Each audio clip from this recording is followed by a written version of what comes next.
Next on Newsmax Prime, Donald Trump cancels a California trip to campaign in his home state of New York. We'll tell you why. And why is Bill Clinton encountering hecklers when he's out campaigning for Hillary? Could the former president find himself off the trail soon? Overseas, he's been called the man in the hat. Now he's in custody, the alleged accomplice in the Brussels bombings, while back in this country, a murder-suicide at a Texas Air Force base where an airman allegedly shot his commander. Those are just some of the stories we'll cover as Newsmax Prime starts right now.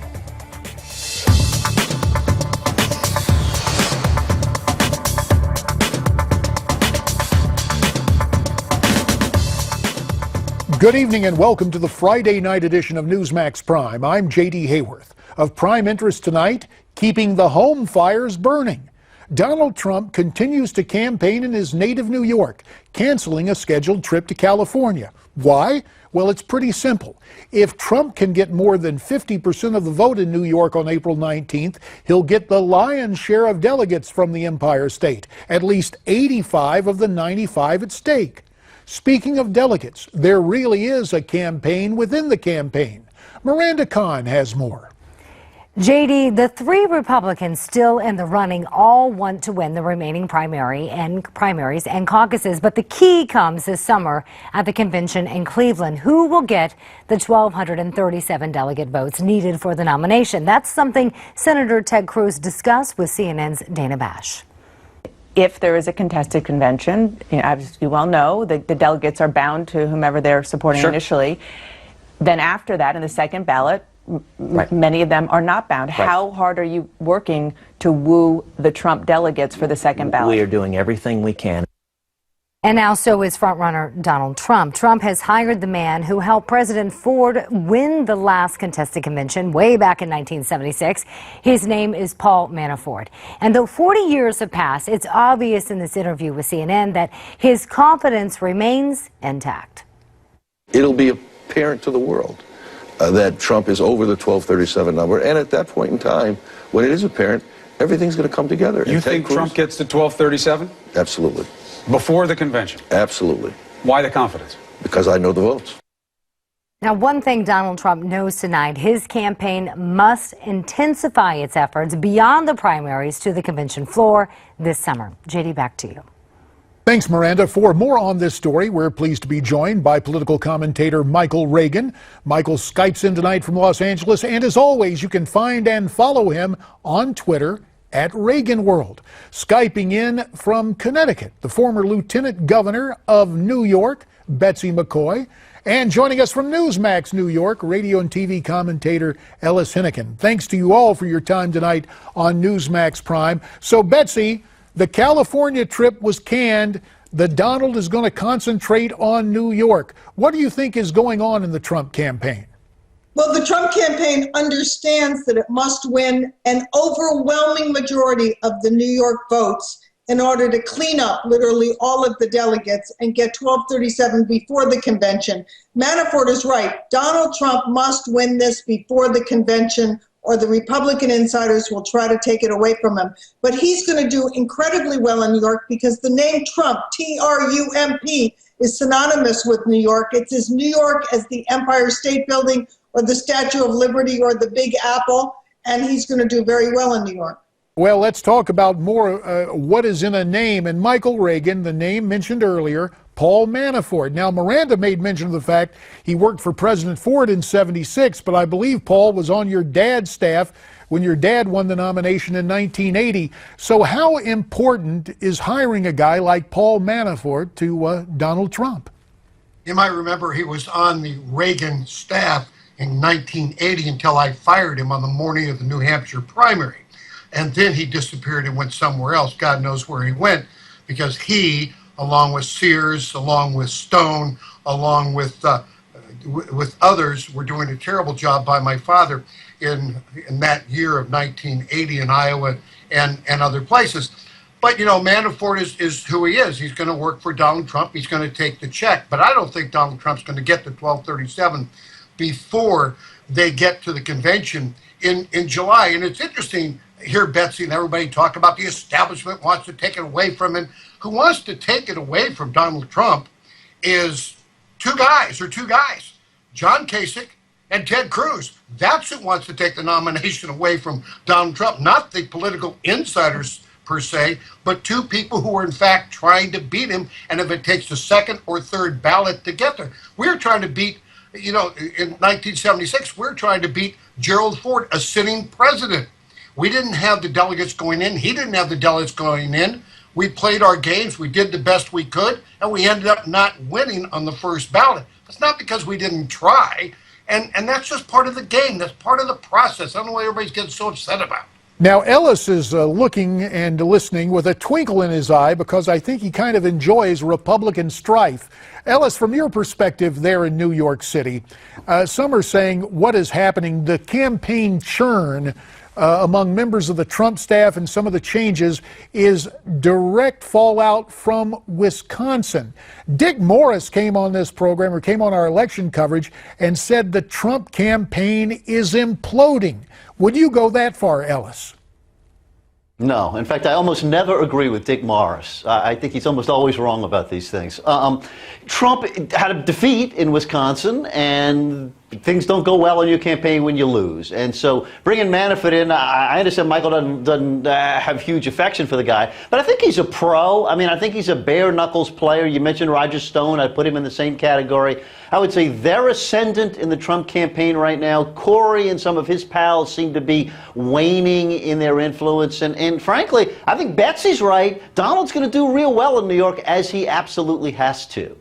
Well, it is interesting to take a look at polling on a variety of questions, and a new poll from the Associated Press asks voters about the likability of the candidates, and the news is not good for folks on either side of the aisle. Check out Hillary, 55% unfavorable, Ted Cruz, 59% unfavorable, but then Donald Trump, 69% unfavorable.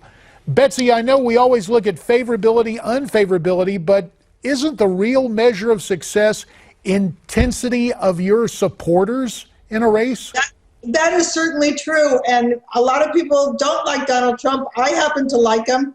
Hillary clearly has an unlikability problem. Just ask Ed Klein, who wrote the new book, Unlikable, about Hillary Clinton. He was able to fill 300 pages on why Hillary Clinton is unlikable. Michael Reagan, I got to get your perspective because people so fondly remember your father and his genial nature in addition to his steadfast ways. Likability versus intensity, the way you see it. Well, you have intensity, if you will, during the primary process because you're trying to bring your base to the polls to vote for you during the primary season.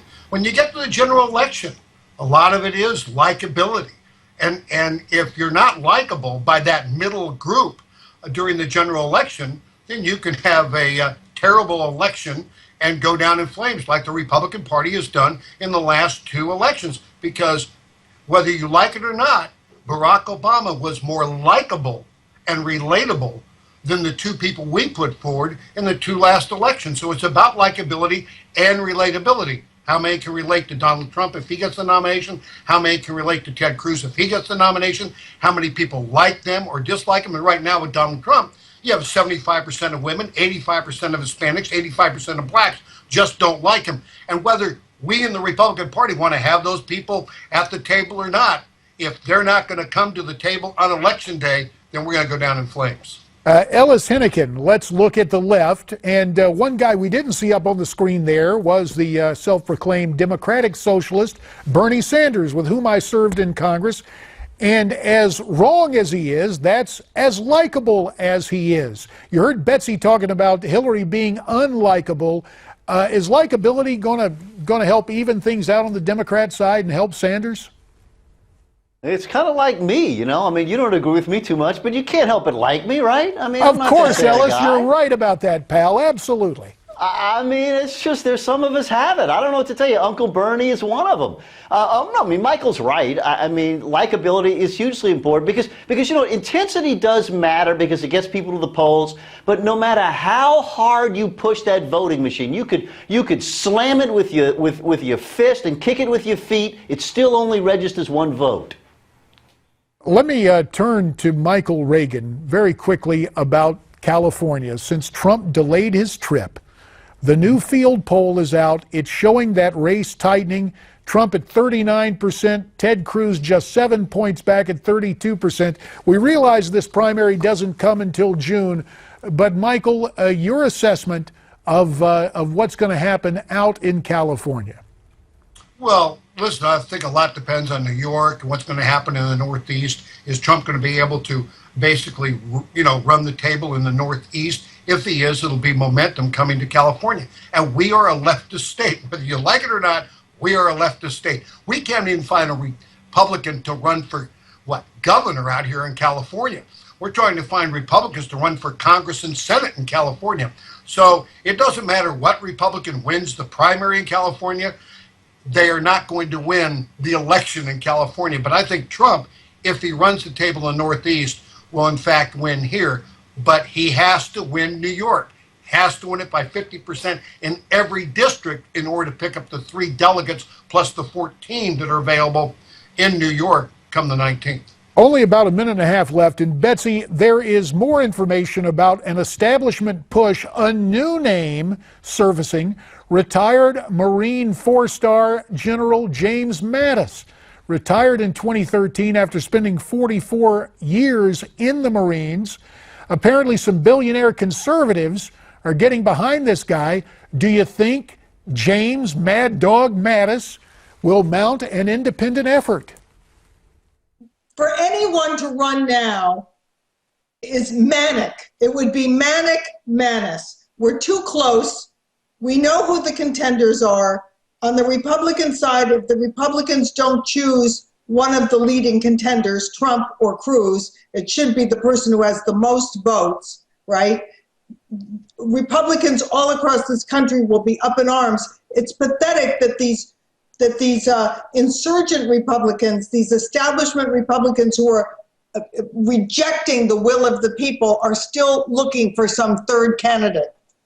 Well, one thing about it, General Mattis is intriguing, especially this description of a group of billionaires dissatisfied with the field right now, even when one of their fellow billionaires is running on the Republican side. Listen, we would like all 3 of you to stay right where you are, and we will come back and discuss some other political issues. Also, if you've got some comments, send your comments to me at newsmaxtv.com/comments, also via Twitter at Newsmax Prime. Coming back to talk Bill Clinton and the hecklers after this.